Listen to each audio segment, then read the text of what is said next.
Hello, First Presbyterian members and friends of First Presbyterian Church. We welcome you to our fifth session of our Deconstructing Racism course that has been going forward for the past several weeks, examining very hard issues about the impact of race and racism and the history of our church as related to the history of Greensboro. And we have today are arriving at 1979, when Greensboro experienced the Greensboro Massacre, which was an event, a horrific event, where the Nazi and Klan people attacked members of the African American community who had come to Greensboro for a demonstration, and they were attacked and killed. And subsequent to that, there has been a lot of controversial review of that event. And it led to this establishment of a Truth and Reconciliation Commission that was founded like the one in South Africa. And in fact, Desmond Tutu, when he was in the United States, consulted with the people who were working on our Truth and Reconciliation initiative.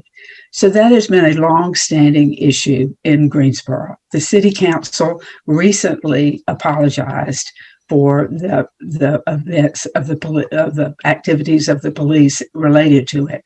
There are a number of articles and resources on our resource list for you to refer to, and in particular, I bring your attention to the recounting of the article that by our Presbyterian leader, Herbert Nelson, that we celebrated the 40th anniversary of the Greensboro Massacre.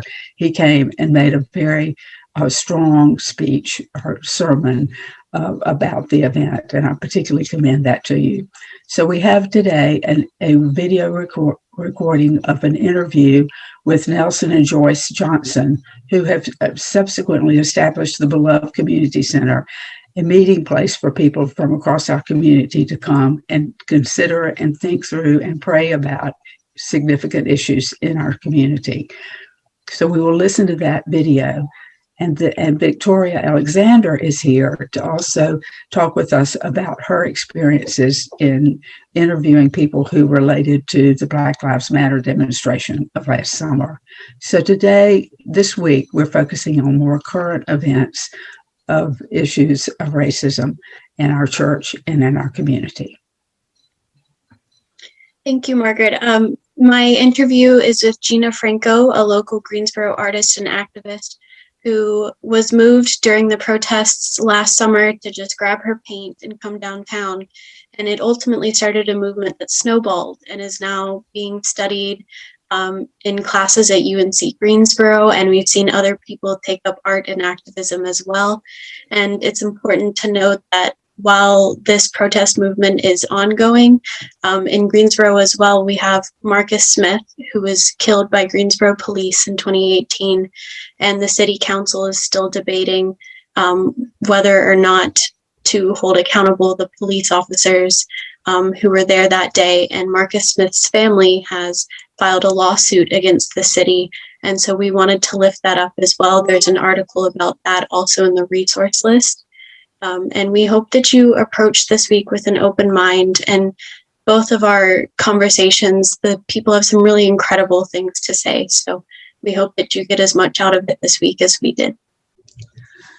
Well, hello, brothers and sisters at First Presbyterian Church. We're proceeding with our journey of deconstructing racism and learning about the events that have happened in our history of our church and the history of our community that bring attention to the importance of our deconstructing racism. And in this morning, I'm Margaret Arbuckle, a member of the Race Task Force and a committee member for this Deconstructing Racism course formation. And I am so grateful to have the opportunity to have a conversation with my friends Nelson and Joyce Johnson. I have known them for years, and I was reflecting as I was thinking about us getting together on how I first got to know you. And I'm thinking that it was through our mutual friend, C. Holler, who, with you and with Barbara DeWay, who was at the time a staff member at our church, formed the Beloved Community Center. And I'm pretty sure Z was a wonderful friend and gave me lots of spiritual guidance over the years. And I'm pretty sure he probably put his arm around me and said, Margaret, come over to the Beloved Community Center. There are people I want you to know and meet. And I met y'all, and over the years have that opportunity to feel welcomed in your Beloved Community Center and at Faith Church, Faith Community Church, where you've provided leadership. And I've said several times to you and to others that I feel like I've sat at your knee and been your student and learned more about the impact of racism than from any other experience I've had. And I'm just so grateful for our friendship and admire the two of you so much for the work that y'all have done. So thank you for being here.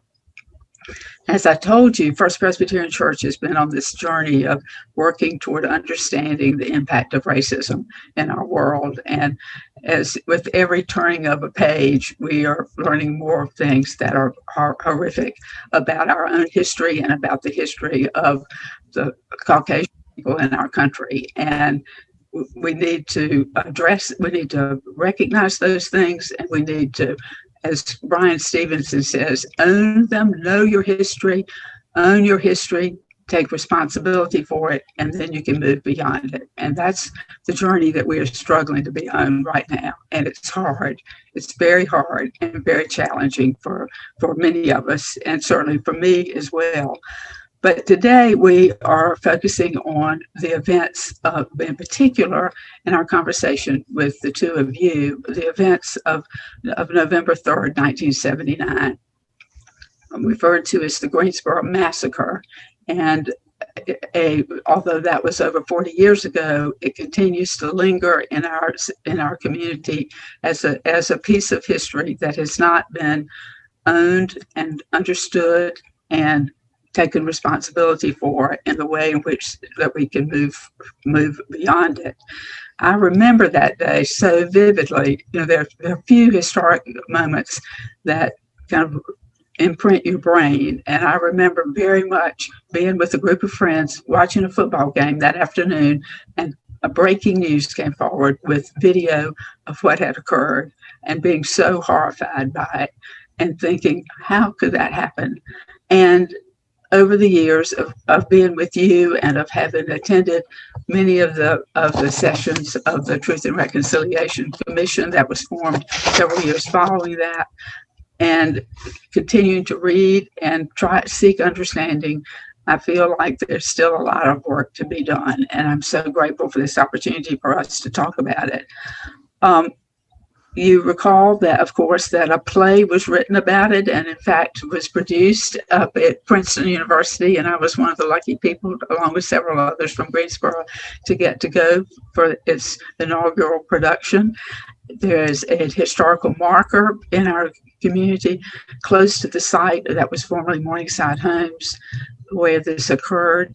And in fact, we're encouraging our congregation to go visit that marker as one of their pilgrimage sites and on this particular section of our journey to understand what we need to do to deconstruct racism. But all of those, so 40 years have happened, have passed, and yet we are still dealing with this very serious issue. So what I invite you to do is to reflect on what happened and what needs to happen for us as a community to take responsibility so that we can own that history and move beyond it. So Joyce and Nelson, please share your ideas. First, Margaret, thank you. And thank you for the friendship that we've enjoyed between you and Howard, and really our families. Over the years, we've shared the joys and the sorrows of our family and really grown closer and closer together as we continue on this journey toward truth, this journey toward justice, this journey toward reconciliation and healing and it's a privilege to walk it together, sometimes to run, sometimes to crawl. And yes, I do believe it was through Z Holler that we met, yet we have developed our own relationships over the years. So thank you for inviting us to be a part of this. Though we both grew up as Baptists, we feel very close to a lot of you good Presbyterians.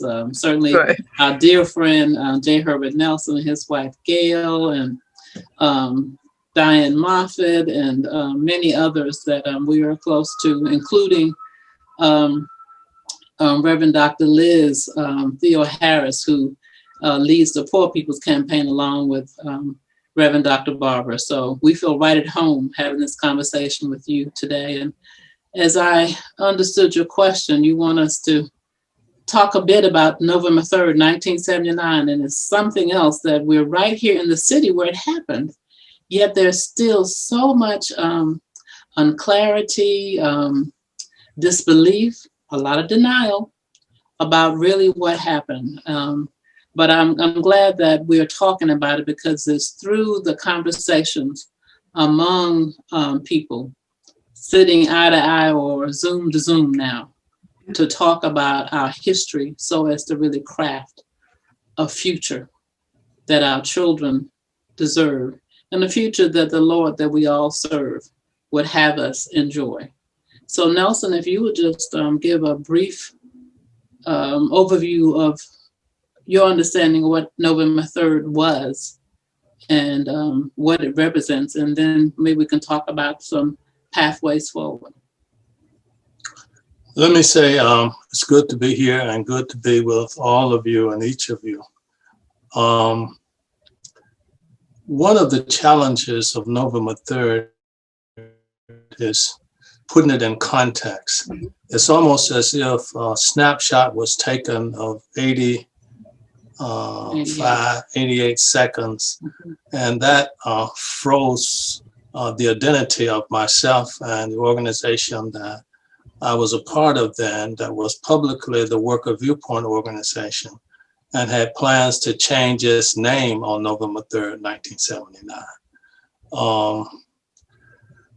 I have a deep passion for what I define as the underdog, those who are marginalized, those who have been convinced of their own worthlessness and whose behavior sometimes mention that, not mention that, but models that.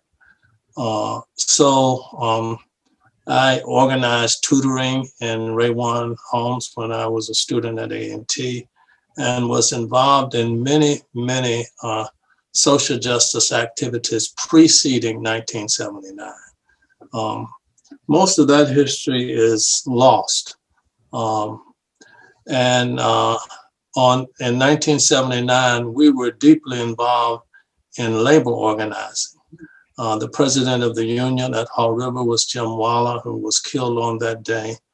The leading organizer at Cone Mill, William Sampson, was killed on that day. A person who was just being located at the Cannon Mills, textile mills in Kannapolis, was killed on that day. Cesar Corsey, who was organizing chicken workers and non-academic employees at Duke University, was killed on that day. And Dr. Michael Nathan, who was there to provide medical aid. We were going to walk about 2 miles across town. All of that's part of contexting this. And let me just say very quickly that we learned that the film Birth of a Nation was being shown in China Grove. We went down and that the Klan and the Klan, not the Nazis, were actually having it at the city library, which was a small building in China Grove. I went down the day before and met the president of the neighborhood, had dinner with them and their family, and we discussed the meaning of bringing up this history within the context of the work we were doing. All of that is some of the context. Let me just say, I will come back to that a little later, but let me just say on that morning, we had been trying to get a parade permit and for weeks, and it was delayed and delayed and delayed.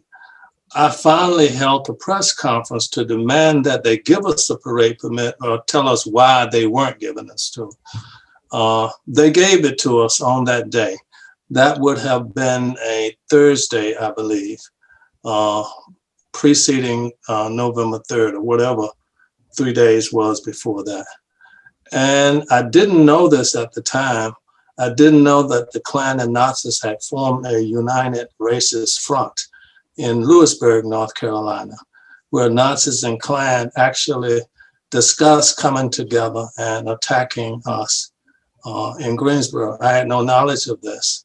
I had no knowledge that the police asked Eddie Dawson, who was a Klanman, to pick up the parade permit.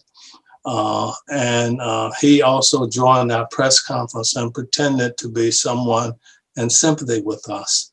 I had no idea that carloads of Klan and Nazis came from around the state on the night before, gathered at a Klansman home outside of town. The police knew all of this. I had no idea that they were gathering to drive into the march.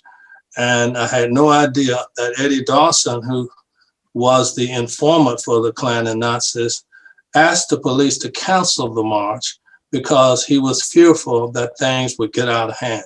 They refused to do it.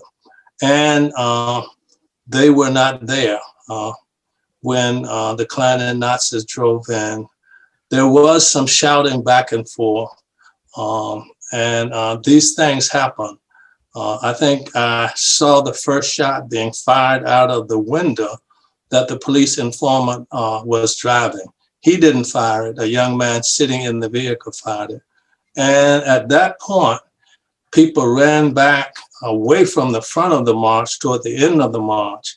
Well, it was the 8th car in a 9-car caravan that the back trunk came up.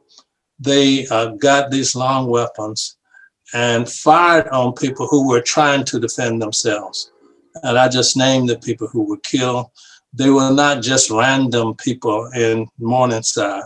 They were the leading organizers in our organization. That is a little better context. It would take me too long to say more than that, but that's the picture. And once that happened, it was that 88 second that defined me and everybody else.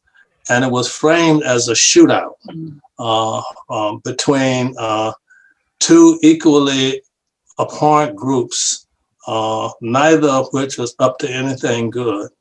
And that was the framing that was given to it. And I would venture to say about 90% of the population of Greensboro balked that understanding, and therefore regulated us to people who were looking for a fight and actually taunted the Klan and Nazis and or the Klan. We never knew Nazis were in North Carolina until this happened. I want to say before I end this sector, and then I wish there were time for questions, we made some mistakes. I think the way we call the Klan bad names leading up to this actually did contribute to the outcome of what happened. It was not the cause of it. The cause of it was we were actively organizing, and the company and our mayor, who called me the most dangerous person in Greensboro well before '79, were pushing back against that work. That was the fundamental conflict. And I think the Klan and Nazis objectively acted in service of the textile mills around the state. They may have been in collaboration with them. I can't attest to that. but I know that they served that interest because the union president was killed, leading organizers were killed, and we were effectively stopped from doing organizing at that period. So let me stop there for fear that I won't, because there's so much to this story. And I just want to express my appreciation for First Presbyterian for listening to a different framing of the event. And of course, the trials followed and all of that you're more familiar with. One of the things that I have learned in fairly recent years is the issues around labor organizing within our textile industry and the fact that North Carolina so adamantly opposed it. And it's my understanding, that this is probably just a very elementary understanding, is that part of the underlying issue was that the workers in the mill, when the mill workforce was integrated, the white workers in the mill wanted to make certain that the African-American workers were seen as the lowest rung of the ladder.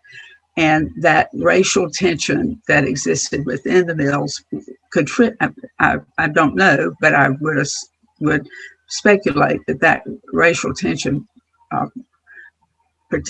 impacted the context of the work of this labor organizing that you were attempting to do.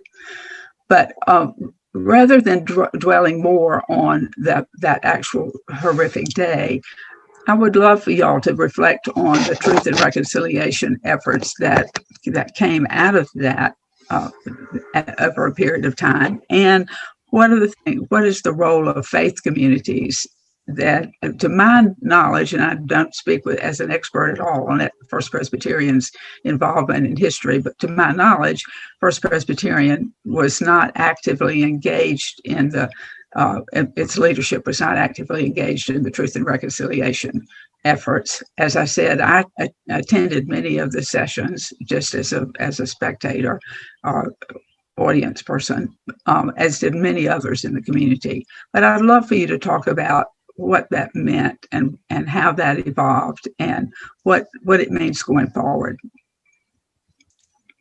So the truth and reconciliation process was one that we at the Beloved Community Center, friends from this city and around the country, particularly those who were survivors of November 3rd, 1979. At one point, we declared ourselves survivors and not mere victims. And that was very important because it gave us voice, it gave us agency.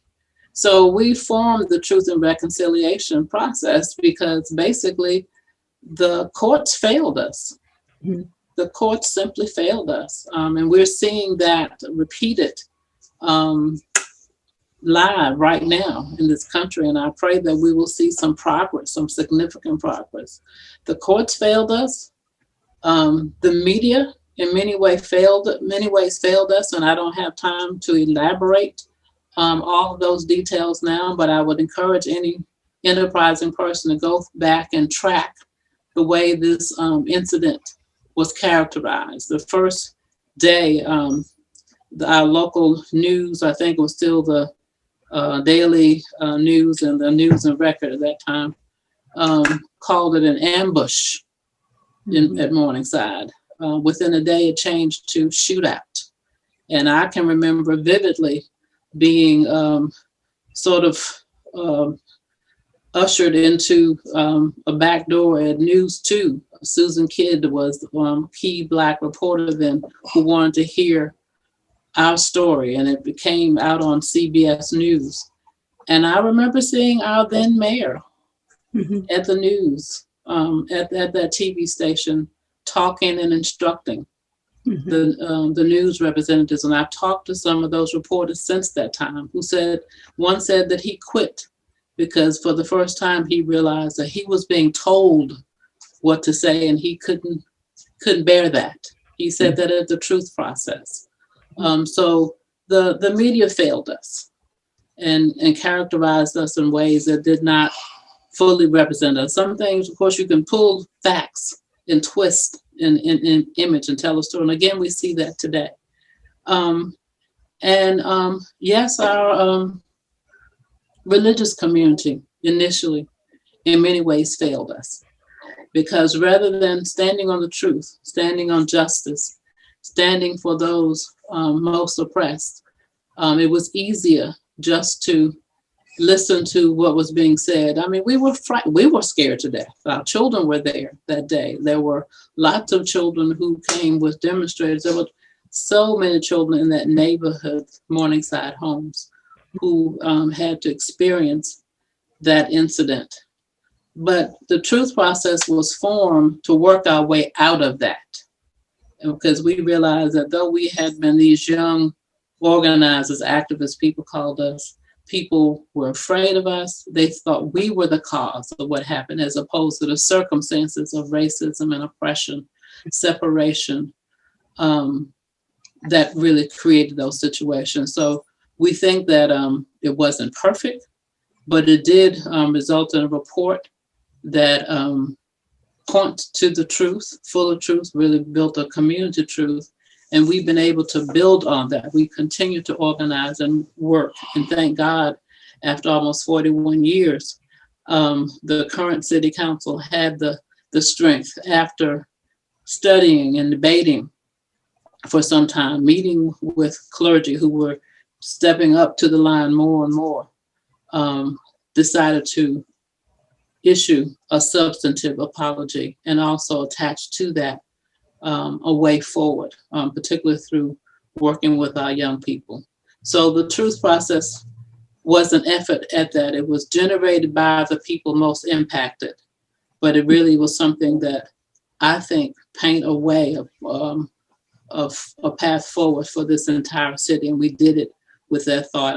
As we did it, I talked a lot about having some place for our grandchildren to stand. At that point, we were grandparents at that point, and it was important for them to have somewhere to stand as they wade through this world. And I'm so grateful we were able to do that, because it's something now that many people from around the country are coming to us for help, asking how can they do something similar in their towns. Talk about that. And also, you mentioned to me that there was a beginning of an organizing of a state truth and reconciliation. And as we are proceeding with this study, we are learning more and more about other incidents like the Wilmington lie, and in particular that's come forward recently, but many others that we need to delve into understanding. Well, before I say a word about our plans for the North Carolina Truth, Justice, and Reconciliation process, I want to put in a strong plug for my friend. And I said at his funeral, at Z Holler, that he was the best white friend I had. I later changed that. He is one of the best friends that I've ever had, of any race. So the Presbyterians have been a part of my journey, and Herb Nelson and I became very, very close, and we remain so. Our families remain so. So I just want to say that.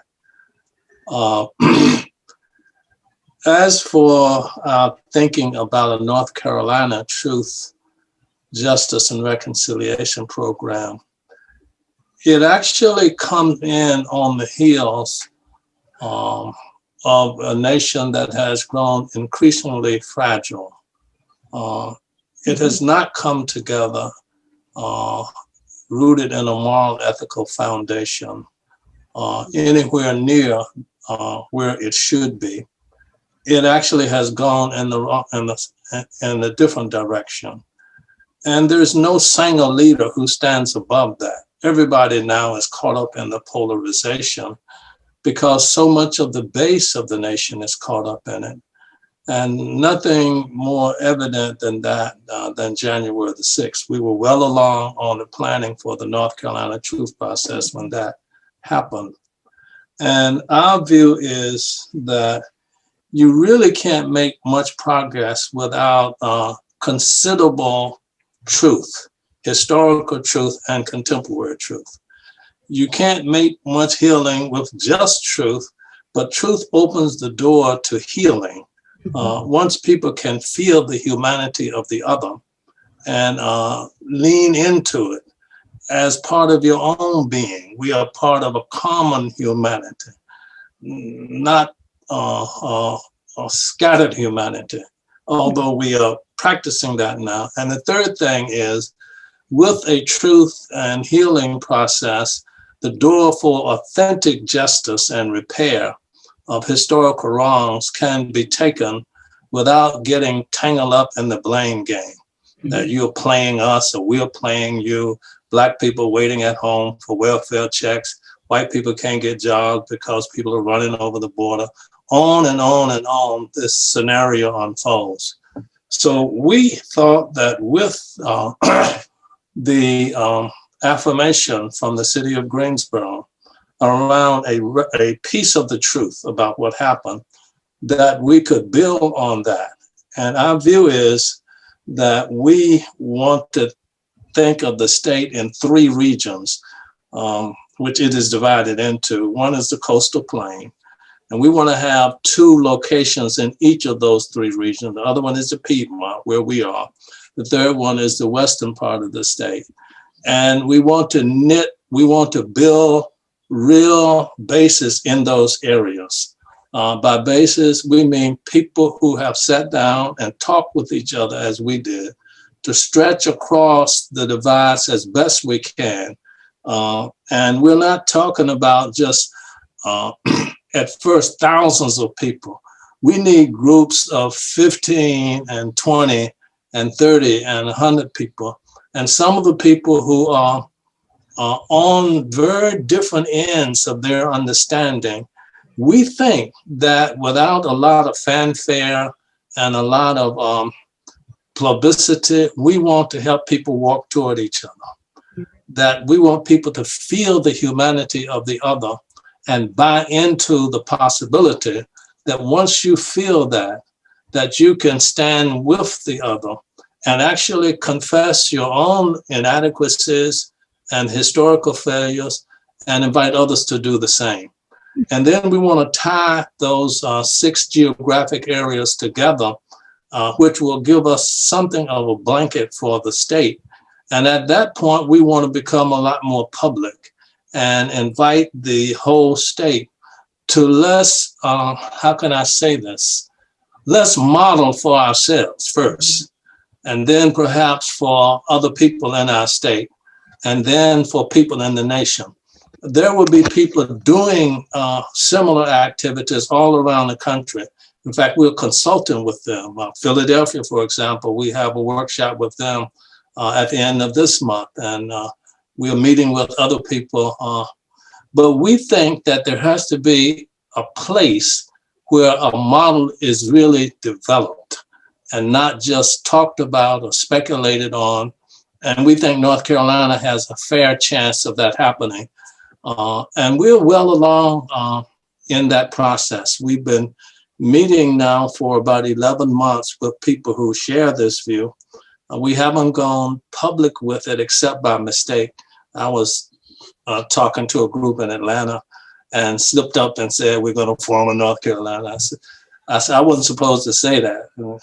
But maybe I don't want to lead you down a path that you don't want to go on, but I was excited when you or Joyce mentioned it to me. So thank you for sharing this with us. Yeah, so you got a sense of what we are thinking about doing. We haven't identified the specific areas in those regions yet, and we want to hire an organizer in each of those spaces, not bring in one, but to find somebody whose heart is with this, who has some capacity to organize, and with our experience and help, we want to do a lot of training, a kind of, below the mechanism of publicity, and to help people feel and see each other and build on that. And we hope to get the support of our political community, at least a significant slice of it, some of the mayors around the state.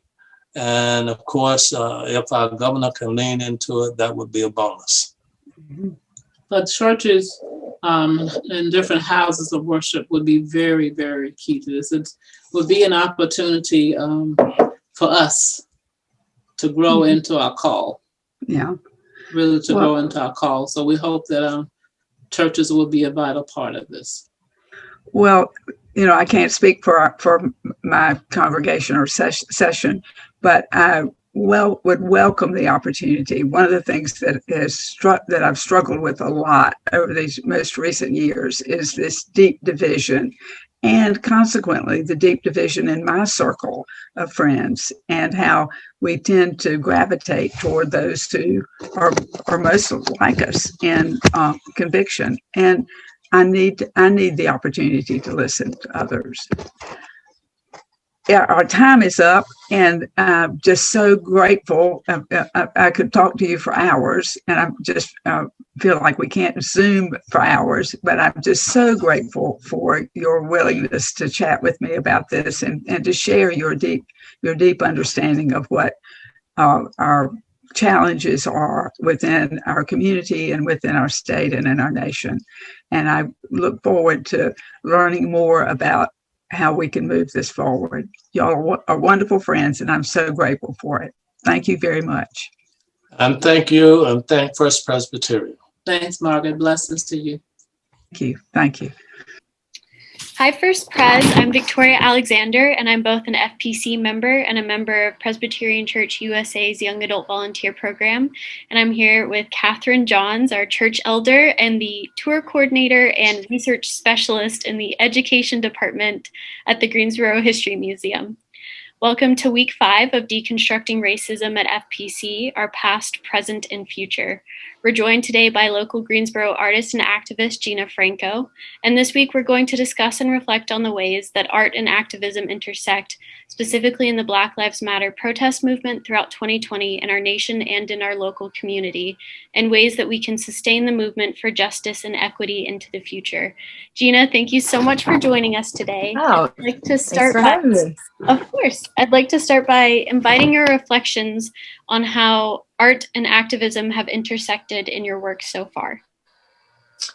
Well, I guess, when I think about, I never would consider myself an activist because I kind of picture that being more like that's an action, like you go out and I'm picturing like protesting and petitions and things like that. So, but after, the Black Lives Movement and, kind of, that was for me, that was the first time I really felt like they did come together. And I was, I would call it a visual protest, because that was what I considered it. And yeah, that was the first time it really kind of, they came together. Could you maybe talk a little bit more about how you saw art and activism intersect in Greensboro over the past year throughout the protests and even since then? Yeah, that's it. That's an example. So my niece, who participated, she was one of the muralists who painted. She's enrolled in UNCG now, and one of her courses, they're actually using the Black Lives Matter movement, everything that happened as a tool to teach, as a teaching tool. So she's, in class, and she's like, I was there, she was actually there. And so, yeah.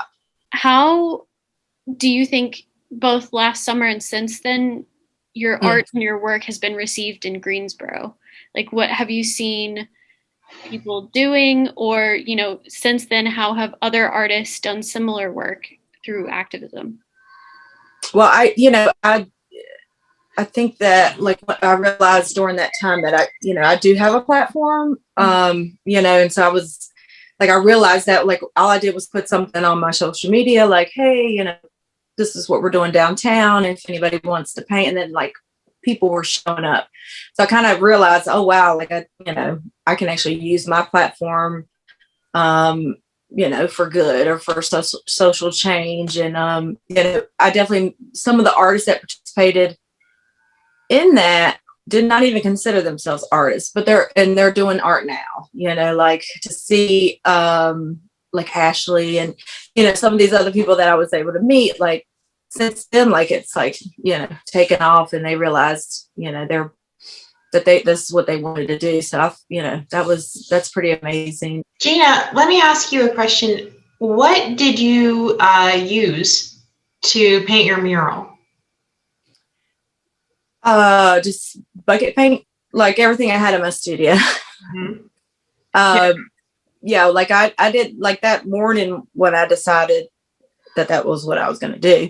I just grabbed everything I could and threw it. I didn't worry about colors or, I just threw everything I had here in my studio in my truck, and just took it down there, and it just, went from there. So just bucket paint, spray paint, just anything.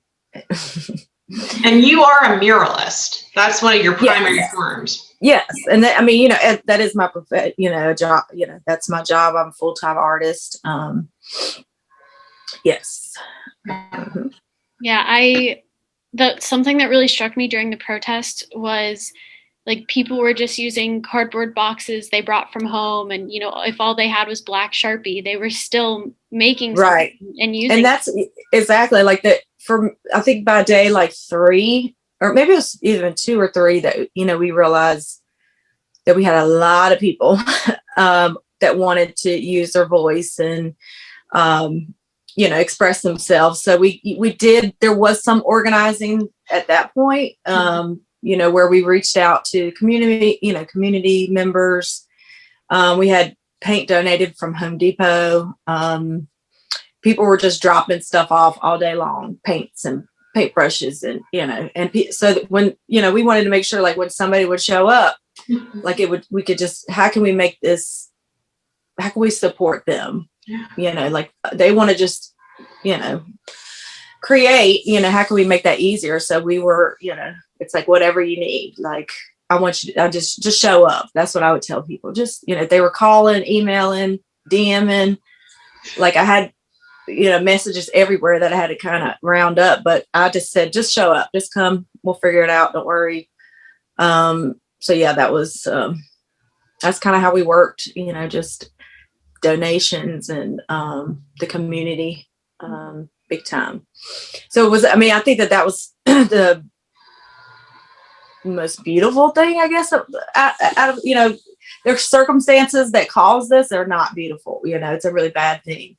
But that, seeing, people uplifting each other, like we're basically, like, how can, I'll prime this wall for you so you can write a message, or this person volunteering to, whatever, deliver pizza to the artist. Like just, just this community, I always tell people, like, you had to be there, but, because it's kind of hard to explain that feeling. Because I've never seen Greensboro in that way ever. I haven't seen Greensboro like that since either. That is definitely a moment in time that you can't recreate. But I would hope that we can do more things like that, and like come together and do paint jams and all these fun things. But so if anything, I hope that that kind of sticks. Somehow something from that, can be carried over and used, for social change.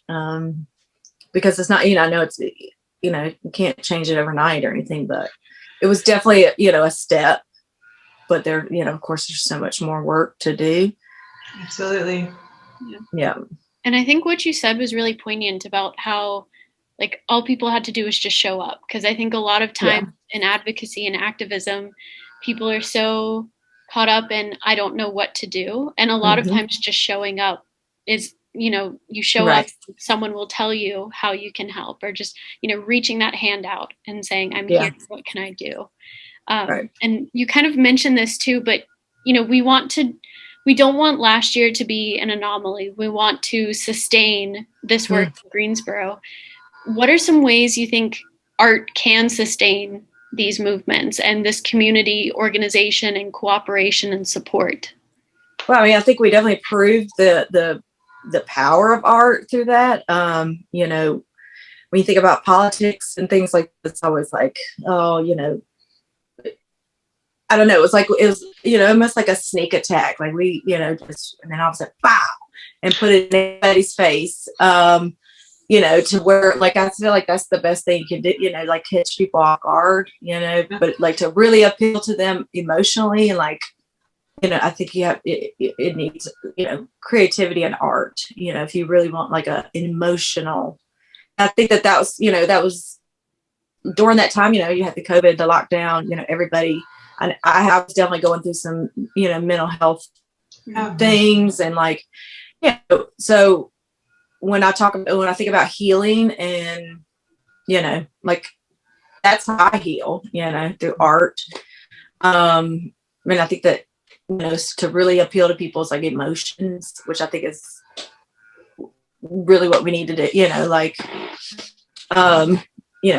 we need art, to kind of spark that. And, I think that we just proved that, one, we have a lot of talented people in Greensboro. We have people who didn't even know they were artists until a year ago. And why not? No, we can't like replicate what we did, but why not use a little bit of that? Like, okay, so a community paint day or something.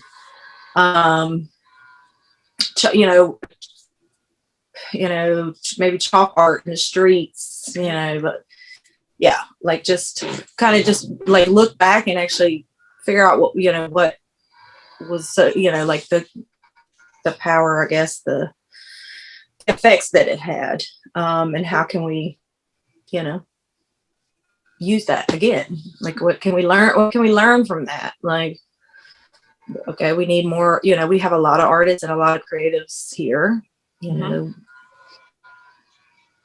let's put more funding towards that and more, stuff like that. So yeah, but yeah, it's definitely, I think about like old paintings, like in museums, like century old paintings, and there's like a battle scene or like a, whatever, but like, it's storytelling. So like, that's why I think that like visually, it's very important to document like what's happening in the times, because we have to think about other generations, so I think that, yeah, it's not a modern, like, it's definitely not a modern thing. Like, we've definitely been using art, and signs, and, it's just powerful. Yeah, Absolutely, it is. It's very powerful, particularly. Thank you. And absolutely gorgeous. It's very, it's stark, but I think that that's extremely appropriate. Yeah. Personally. Yeah. Okay, last question. Could you share with us a person, collective, or organization that inspires you in your work as an artist and an activist? Like specific? Well, no, I mean, I don't know. Like, I always it's like a generic, just people, where I get my inspiration from. Because I mean, my work is pretty much 100% relies on people interacting with it. Like it's not even, it doesn't live or anything. It's like until somebody like takes a picture with it or, some sort of interaction. So like, I depend heavily on the public and, for my inspiration. So, yeah, I mean, like, everybody inspires me. I don't know if I could say that, but it just comes, I mean, it's always different. Who inspires me. Let me ask you this, Gina. What inspired you to go out that next day and paint that mural? I was just sick of hearing about, like, I felt like everybody was focusing on like the damage and, like these, everything was boarded up. And like, so from what I could tell, just at being not down there, I was just on the internet and, Facebook and things like that. It was just, I felt like that's what everybody was talking about, was the riots or the whatever they called it, So, and I understood that. I have good friends that are business owners downtown too. So, of course, so I kind of felt like, let's give them something else to talk about. It wasn't about like, let's make it look pretty. you know, like some art, you know, definitely some projects I've done is to just aesthetically enhance a place, make it look better, make it it wasn't about that at all. I was just thinking about, you know, the boards just being up, and I was thinking about the protesters, you know, the marching, and I was like, well, you know, let's give them, like, how can I, because at that point it was an I thing. It was definitely me wanting to do something and show my support. And so I was, you know, let's give them something to encourage them to keep going, you know, like, so, because I knew that they'd be coming through Elm Street, you know, at some point. So I was like, well, you know, I want to give them something to see. At that point, it was just going to be one. It was just like, the Black Lives Matter was the first one. And I was like, okay. And then I just kept going. And then by the, you know, day 3 or 4, they're marching, and they literally have art everywhere, you know, like the people tell, you know, like, we're supporting you. So. And was one of those friends Jennifer Graff? Yeah, she was, because she was one, you know, I knew I had to get permission. So she, you know, like, of course I thought of her first because I knew I could just call her and get permission, you know. So definitely, and I knew, you know, her feelings were, you know, probably mirroring mine. Like, I knew she wanted to also, you know, support the movement. And so, you know, she was definitely the first, I guess, shop owner to kind of take that stance. Like, you know, it sucks. My windows got busted, and, you know, sucks. But, you know, I'm still supporting the movement. And so, you know, we helped each other on that. And it just, like I said, I mean, it just took off. But just waking up every morning, it was like, I have to be downtown. There was no question. You know, it was like they had to, like, peel me off the street by, like, day, what, you know, like, I'm like, are we done? Like, it was so weird to not be downtown, you know, or not have a purpose. Like, I felt like, what am I going to do today now? Like, that was my purpose. That was my everything, you know, during that time. So that was hard. It was like a post depression or something, like post movement depression or something. I definitely felt, and then, you know, I also felt like I want to do more now. Like, it definitely, I think that since then, the projects that I've picked, you know, are, you know, definitely, you know, I'm not just like trying to get paid. And, you know, it used to be like, I would go do something that, you know, for some money or something. But, like, now I have the luxury now to, you know, because I have a lot of project offers that I can kind of pick those ones that are meaningful, you know, in some way. Because since, I mean, that was such a,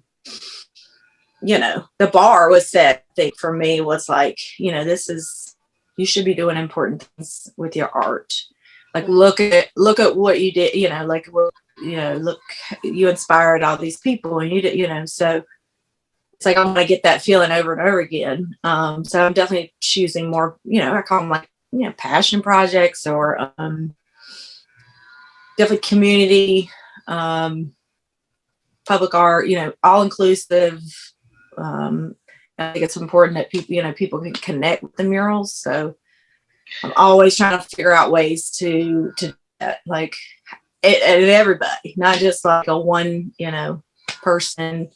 Like, how can I, you know, I want everybody to see themselves in my art, which is challenging. But yeah, so that's definitely where I, you know, like, yeah. But yeah, that morning I just had to be, like, it's like I had to. There's no other way to explain it. You know, when you're not sure where to start, or we all feel like we're not doing enough, but just one person starting something or a small group starting something is how all big movements happen. And I think that's exactly what you're talking about, like downtown last summer, like, and even looking at it now and what it's turned into with the way it shaped you personally and how you decide which projects you're going to choose. And, you know, the class at UNCG, and even you know, the exhibit at the History Museum, or this class at our church now. I think you know, just you starting that has snowballed into all of this. And I think that's what we want for this class, for our church too, is for this to snowball into all of these people going out and figuring out ways that they can just show up and start working. So thank you so much for talking with us today and for sharing your time. It's really incredible what you've done for us, but also for our city as well. So thank you so much. Oh, you're welcome. You did amazing, Dina. Thank you very, very much. And I hope that you feel how much we appreciate the work that you started and everything you've done. And we, of course, we appreciate the others, the protesters who are actually out there as well. And we're hopefully going to be able to speak to Miss Virginia Holmes a little bit later. Right. But your work really sparked a wildfire of art and activism, and I extremely appreciate it, obviously, and I think that everyone's going to really appreciate being able to hear your words. No. Well, thank you. No, thank you.